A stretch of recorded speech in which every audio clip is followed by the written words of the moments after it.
Boa tarde a todas, a todos, a todes. Vai ser um grande desafio, né, começar uma fala depois da brilhante fala do Gustavo Henrique, adorei, ótimas colocações, mas eu acho que a gente vai dialogar bastante, né? Obrigada, ao Dr. Caetano, pela oportunidade, aos amigos queridos que estão aqui, a doutora Adriana, dizer que assim, eu me sinto extremamente honrada e feliz de poder estar aqui na Emerge mais uma vez, né, por ser uma mulher negra, jovem, periférica, e assistente social, e funcionária do Tribunal de Justiça, né, e servidora lotada no Juizado de Violência Doméstica, que não é fácil, principalmente da importância desse espaço. Aqui, para mim, enquanto mulher negra, de estar aqui representando o lugar de onde eu venho, as mulheres negras da minha família, que infelizmente não puderam estar aqui porque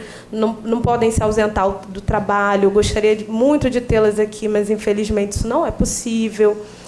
E dizer que do lugar que eu falo, né? Eu falo do lugar de uma profissional, de uma assistente social, servidora do Tribunal de Justiça, que trago reflexões que foram produzidas a partir da experiência do trabalho, ou seja, são reflexões teóricas do meu trabalho. E eu estou falando isso para valorizar e dizer o quanto é importante para a gente que é profissional, independente da área que a gente atue, a gente ter um espaço no nosso tempo de trabalho para refletir teoricamente sobre o que a gente faz. Então, a minha fala de hoje é resultado disso, para ressaltar a importância, né, desse momento.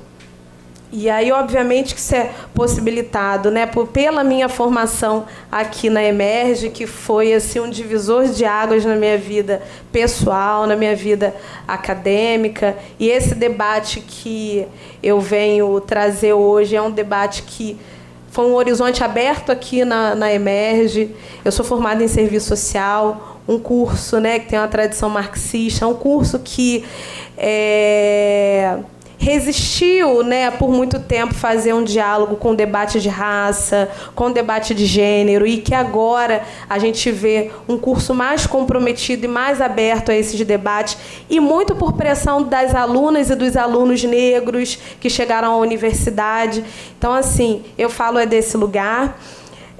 Venho fazer a proposta de falar sobre a interseccionalidade, que é uma categoria teórica pensada, né, e produzida pelas feministas negras, sobretudo as feministas negras norte-americanas, e que essa categoria ela tem nos servido como um instrumento analítico para a gente pensar a realidade social a partir das experiências das mulheres negras, né? E aí eu fico pensando que a gente está num contexto de crise, onde as respostas para essa crise do capital, né, têm sido respostas de ataques aos direitos sociais, né, com redução de orçamento. A gente teve a PEC 45 de congelamento do orçamento, né, para as políticas sociais. E eu venho pensando que esse ataque é um ataque direto e central à mulher negra, porque nós estamos na base dessa sociedade. Então, a interseccionalidade, enquanto categoria teórica, ela nos contribui muito para esse debate, né? E aí, não sei se todos conhecem a categoria, falar um pouco, né, que a interseccionalidade, ela pensa na articulação das múltiplas opressões de gênero, raça, né, das opressões do capitalismo. E eu estava aqui pensando, de manhã a gente teve uma mesa de gênero, agora à tarde a mesa de relações étnico-raciais, e tem eu, que sou a mulher negra, e que não tenho como escolher. Sim, ora eu vou falar sobre racismo, ora eu vou falar sobre machismo, sobre o patriarcado, sobre misoginia, e ora eu vou discutir a questão de classe. Porque como mulher negra, eu sou atravessada por essas opressões. Então a interseccionalidade, ela nos contribui para isso, né? Para a gente pensar como que esses sistemas de opressão, a LGBTfobia, né, além de outras opressões, o capacitismo, elas agem de modo combinado na vida de mulheres negras. Aqui eu foco nas opressões de raça, gênero e classe, mas essas opressões elas podem ser sobrepostas e somadas e produz um tipo de opressão que é singular, que é diferente da opressão de raça, que é diferente da opressão de gênero.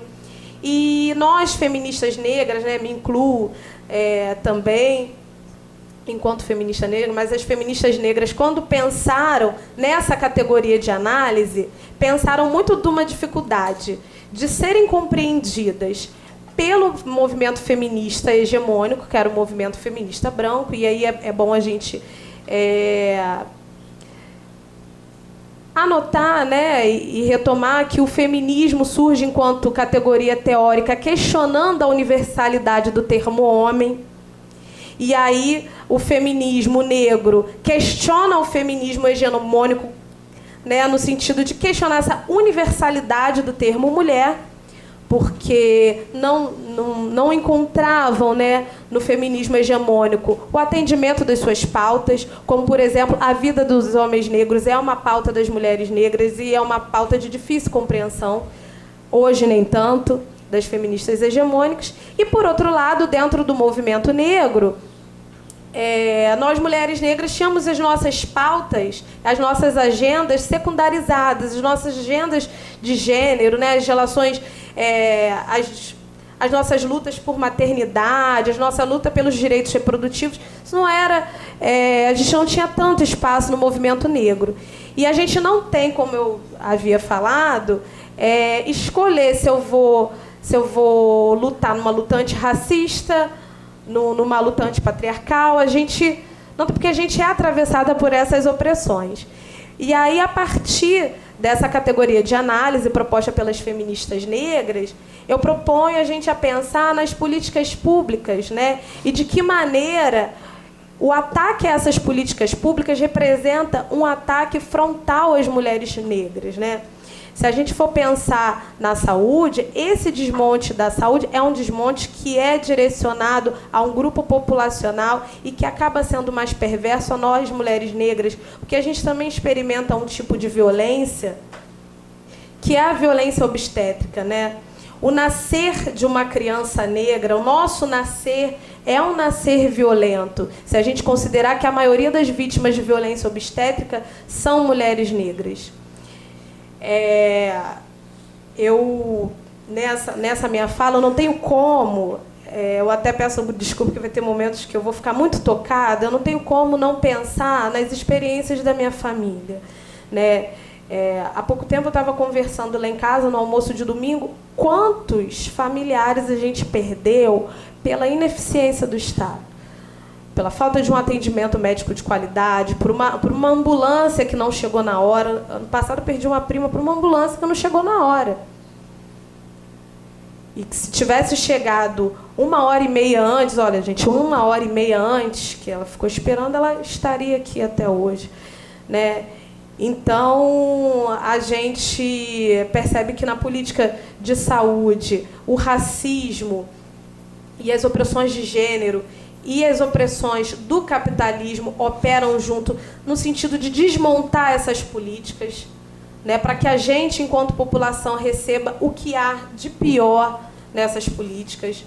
E aí, se eu pensar também a política de assistência social, que também tem sido desmontada, né? A política de assistência social oferece a proteção social em níveis de complexidade, o nível básico e o nível de atenção especial, para as famílias que dela precisam. E quem são as famílias nesse país que mais precisam das políticas de assistência social? São as famílias negras. Então, assim, o desmonte das políticas de assistência social É um ataque direto às famílias negras. E tem mais. As políticas de assistência social, elas trabalham numa lógica da matricialidade sociofamiliar. Então, a família é o centro, né, o eixo estruturante da política de assistência social. E que ela tem uma relação com o gênero que é contraditória, porque a política de assistência social entende que o responsável daquela família é a mulher. E, ao mesmo tempo que ela delega à mulher o poder dentro dessa família, porque se a família receber algum benefício de transferência de renda, quem recebe é essa mulher, então a política, ela, de uma certa maneira, confere poder a essa mulher dentro das relações familiares, ela também reforça o lugar da mulher como no papel de cuidado, como se só ela pudesse promover os cuidados da família, e a responsabiliza também pela falta dos cuidados. Então, assim, um ataque à política de assistência também é um ataque direto e frontal às mulheres negras. E aí, se a gente for pensar em educação, trabalho, renda, eu fico pensando, quando a gente vê matéria no RJTV, por exemplo, de mães que estão ali lutando pela merenda dos filhos, lutando, né, exigindo que o professor esteja presente na sala de aula, que o professor seja reposto, né, quando fica professor vago, quando tem falta de merenda. Quem são essas mulheres que estão lá na porta das escolas? Primeiro, quais são essas escolas que está faltando professor? Quais são essas escolas que está faltando a merenda? E onde essas escolas estão localizadas? Essas escolas estão localizadas em bairros periféricos. E quem são essas mulheres que estão lá lutando pela educação de qualidade para os filhos? Né? Em sua maioria são as mulheres negras. Eu costumo dizer que, assim, o viver de uma mulher negra é um viver de luta e uma militância muito genuína, porque a gente não está nos espaços políticos institucionalizados, né, reconhecidos, mas a gente tem uma militância que é diária. E é uma militância por sobrevivência, uma militância por comida, uma militância para ter um lugar onde o filho passe o dia inteiro e não seja exposto à violência urbana. E aí, quando a gente chega na universidade também, é mais uma luta, né? Nós, quando os que conseguem chegar à universidade, temos conseguido em números maiores, a gente chega na universidade com uma demanda. A gente chega numa academia que é uma academia branca, uma academia com referenciais europeus, e uma academia que não reconhece e que tem muita dificuldade de reconhecer as nossas narrativas e as nossas demandas. Então, assim, a gente chega numa academia que tenta nos silenciar, que não reconhece, inclusive, o nosso modo de se expressar, o nosso modo de escrever, que não está dentro de uma forma eurocentrada. E aí a gente percebe, e que eu estou achando muito interessante, professor, é esse movimento dos alunos negros, né, de nós na academia, de estarmos reivindicando espaços, está reivindicando poder falar de nós, mas a partir dos nossos referenciais. E aí, se a gente pensar que as estatísticas de educação apontam que as mulheres negras, elas têm acessado mais à universidade pública do que os homens negros, somos nós que estamos lá fazendo pressão. Mas, por outro lado, nós ainda somos o segmento da população que tem a menor remuneração, né? E que estamos mais expostas ao trabalho precário. E estar expostas ao trabalho precário significa, com essa reforma da Previdência, inclusive a não ter direito à aposentadoria. Oi? A ter direito, né? Direitos trabalhistas e a ter aposentadoria. Enfim. E aí, pensando a partir de outra política... Deixa eu ver se eu trouxe... Isso na Previdência. Aí, se eu for pensar no campo da violência doméstica, que é a área que eu atuo e a área... né, se a gente pensar na violência doméstica, esse desmonte, esse ataque às políticas sociais, ele tem um recorte de raça, ele tem um recorte de gênero, e a gente vê um desmonte das políticas de enfrentamento à violência contra a mulher. Estou aqui, né, Não é isso? Como?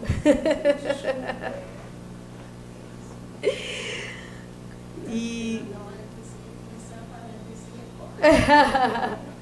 e as políticas contra as mulheres vêm recebendo ataques intencionais. E se a gente pensar, eu estava numa palestra na semana passada com a Major Cláudia, que é a responsável, né, organizadora do dossiê Mulher, da polícia, ela do Instituto de Segurança Pública, na verdade, ela estava dizendo o seguinte, que a violência contra as mulheres brancas, você tem muito mais registro de violência contra as mulheres brancas, de crimes de ameaça, injúria, enquanto nos crimes de lesão corporal você tem mais registro de mulheres negras. Isso pode apontar para a gente que assim, a mulher negra, quando ela vai denunciar, é porque ela já está num nível de violência muito mais extremo. Né? A tolerância da mulher negra à violência doméstica, posso dizer, que é maior do que a das mulheres brancas e por diversas razões. Uma delas é por viver em áreas dominadas, né, muitas delas viverem em áreas dominadas, né, pelo poder, pelo tráfico de drogas e por regras, né, que não permitem a elas a chamar a polícia. Outra porque essa polícia que está dizendo que protege a mulher em situação de violência doméstica é aquela polícia que dá tapa na cara do filho, que prende o filho, que forja flagrante. Outra questão é porque a mulher negra, muitas das vezes, ela vive em situações em que a mãe, a tia, a prima são mulheres que criam os filhos sozinhas. Então, ter um marido dentro de uma comunidade negra tem um significado diferente do que ter um marido em outras comunidades, em outras relações. Então, são diversos fatores que fazem com que a mulher negra permaneça e tolere muito mais a situação de violência doméstica do que uma mulher branca. E aí a gente vê os dados de violência, é que, enquanto a violência contra a mulher branca vem decaindo, a violência contra a mulher negra vem crescendo e a gente vê o desmonte das políticas de enfrentamento à violência contra a mulher. Por outro lado, né, trazendo uma outra discussão para o debate, diz respeito ao ódio religioso, gostaria de trazer aqui também para a gente pensar, porque eu estou falando das mulheres e das relações familiares, que eu fico pensando assim, e pensando muito na minha família, tá? Porque quando eu construí a minha fala, eu pensei muito na minha família. Então, lá acontece muito assim, a gente tem um familiar que tem um problema de saúde mental. Vamos para a sessão de cura e descarrego na Igreja Universal. Vamos lá, para cura e libertação, desculpa. Nós vamos para o culto e para a campanha de cura e libertação, onde a saúde mental é tratada como se fossem manifestações do demônio. E esses demônios são os orixás de matriz africana. E isso são assim, eu vejo esses discursos dentro da minha família, que é uma família negra. Eu sou neta de uma mãe de santo, uma mulher muito forte, uma mulher muito aguerrida, e eu fico muito, mas muito, mas muito triste de perceber como na minha própria família a questão da referência da mulher, né, vem se perdendo, e como que a gente vai adotando essa racionalidade de desvalorização do mais velho. Sabe, eu vejo que hoje os mais velhos da minha família não recebem o mesmo tratamento que a minha avó recebia. Os meus primos hoje, de 14, 13, 5 anos, não são mais estimulados, não são mais ensinados a tomar a bênção da minha avó, né, de outras, e da minha avó, da minha mãe, que é avó. Até porque as avós da minha família também são avós muito jovens. Eu tenho uma prima que é avó, eu tenho 31, minha prima tem 34. Então, assim, né? Então, falar dessa história de ódio religioso me remete muitas experiências da minha família. Quando o assunto é violência doméstica, não, vamos fazer terapia do amor. E aí liga lá no canal, no canal de TV tal, escuta tal, vai à missa.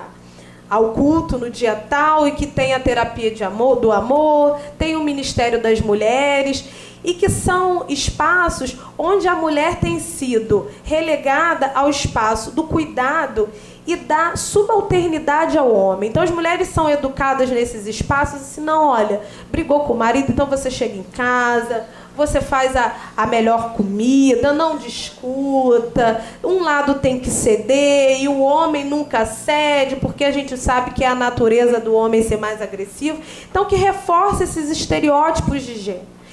Eu fico muito chocada, e eu gosto de ouvir, mas assim, eu tenho feito um exercício, porque assim, eu tive a oportunidade de estar na academia e boa parte dos meus familiares não tiveram essa oportunidade, e eu fico nessa interseção, e eu também não quero reproduzir com os meus familiares as violências que a academia reproduz com a gente, né? Que já reproduziu comigo, que reproduz com a gente. Então, eu fico, né, nessa interseção, ouvindo as histórias e tentando aprender com o que eles estão me dizendo.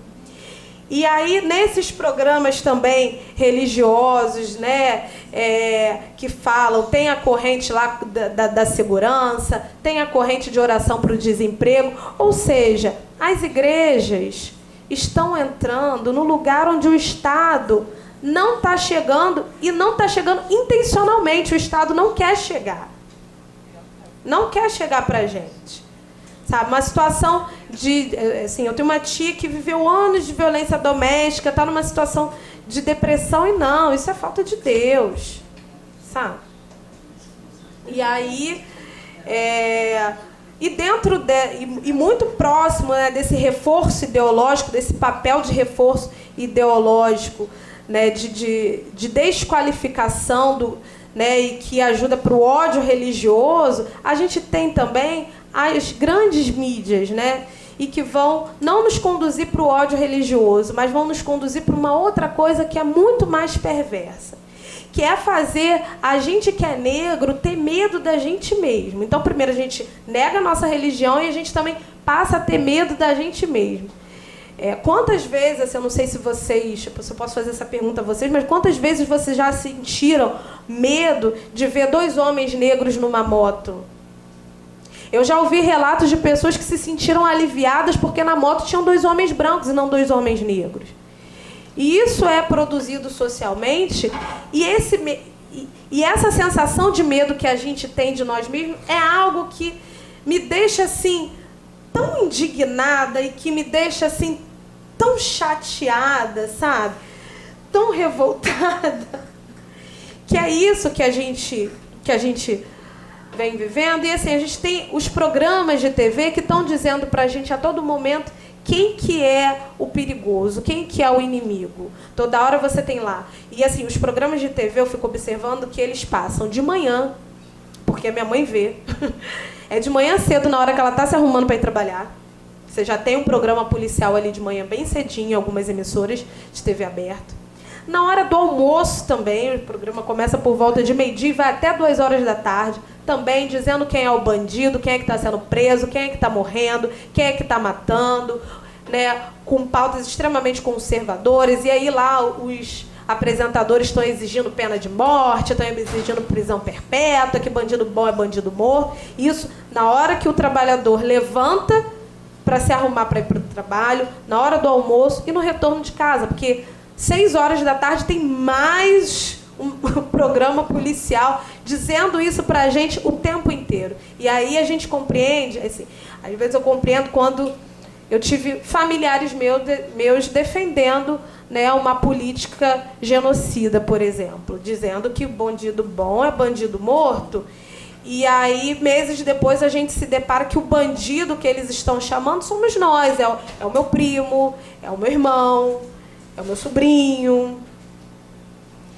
Então, tem sido um grande desafio, né, lidar com essas questões. Por isso, quando eu falo que, assim, quando a bala chega lá na comunidade, o professor pergunta desse silêncio, né, Gustavo? Estou aqui tentando entender que quando a bala chega nas nossas comunidades, quando a polícia chega dando tapa na cara, quando a gente é desrespeitado,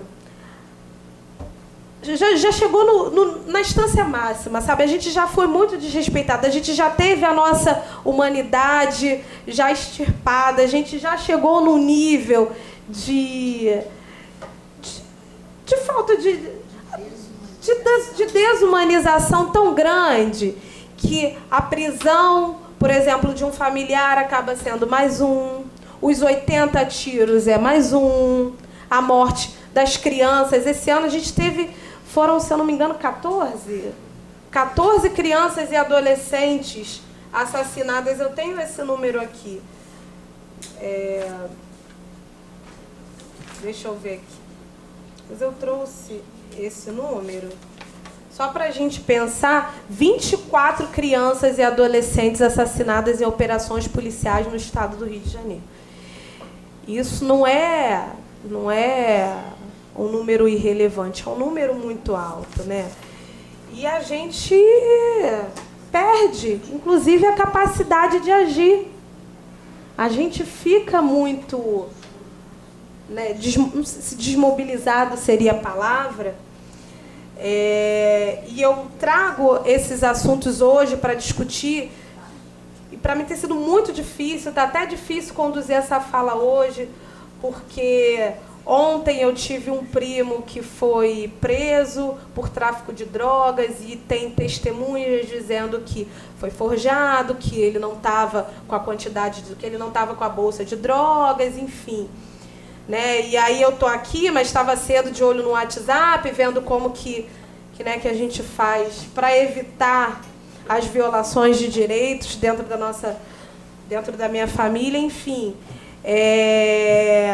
Isso me traz uma dificuldade até mesmo para estar aqui nesse lugar, porque eu assim, quando eu venho trazer essa questão de como o racismo, o sexismo e as opressões do patriarcado e as opressões de classe agem na vida das mulheres negras, eu estou pensando na minha vida, né? E tem sido uma tarefa muito difícil.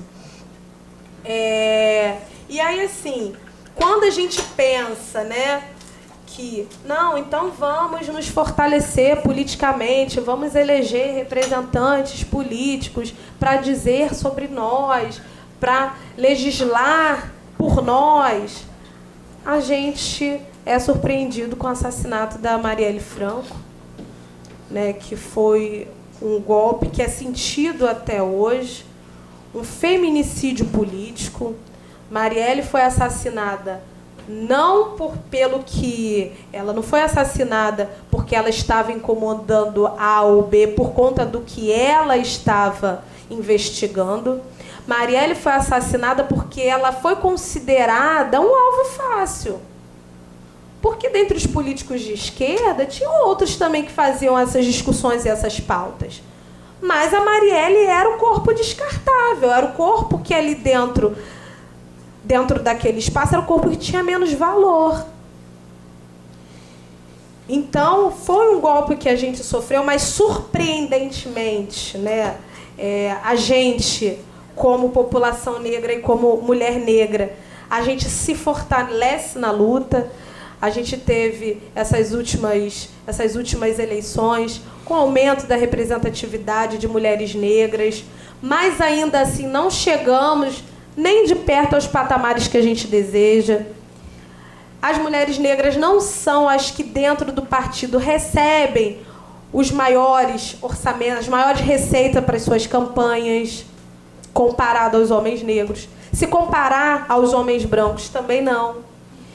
Enfim, e aí com a minha fala, eu não pretendo assim ser conclusiva, mas eu pretendo promover que vocês saiam daqui com algumas reflexões e de pensar que pensar os direitos humanos a partir da centralidade da mulher negra exige a gente pensar a questão do encarceramento em massa, exige a gente pensar a questão da violência obstétrica, da violência doméstica, exige a gente pensar o ódio religioso, exige a gente pensar a demarcação das terras quilombolas, o direito das mulheres quilombolas, das populações quilombolas por suas terras, porque se a gente milita nessas causas, a gente muda toda a estrutura da sociedade. Porque se a gente está na base dessa sociedade e se a gente se movimenta e se a gente se transforma, a gente transforma toda a sociedade.